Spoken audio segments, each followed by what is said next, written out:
Influenza A is one of the most common life-threatening viruses in the United States, each year infecting approximately 10% of the U.S. population and causing about 20,000 deaths.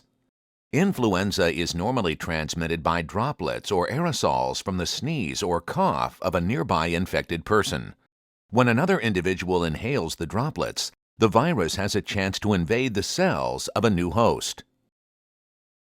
Influenza A contains a genome of single-stranded RNA segments, enzymes required for viral replication inside a host cell, and a shell of matrix proteins.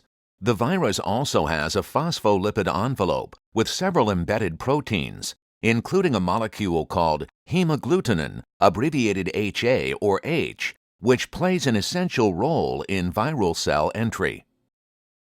An influenza virus binds to host cell receptor proteins that contain polysaccharides terminating with sialic acid. A sialic acid that is attached to galactose provides a recognition site for the virus's hemagglutinin protein.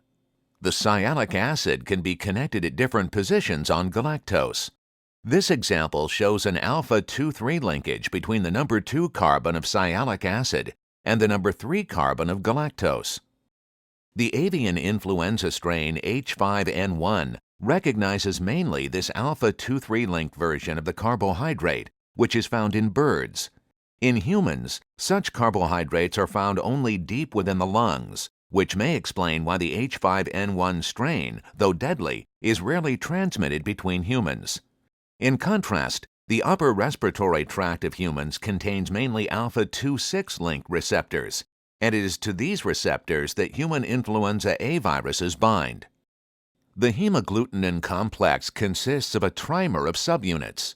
Each subunit includes a domain that passes through the viral envelope and a domain that binds to the sialic acid receptors on the host cell.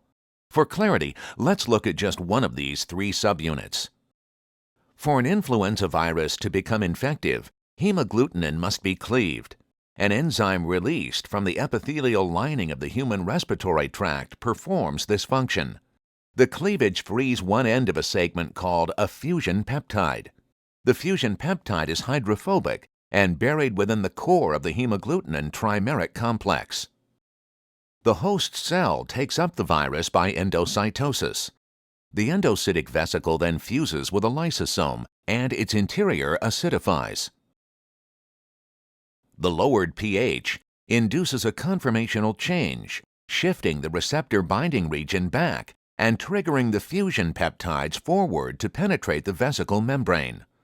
A number of trimeric hemagglutinin molecules in the same region of the membrane mediate fusion between the viral and host membranes.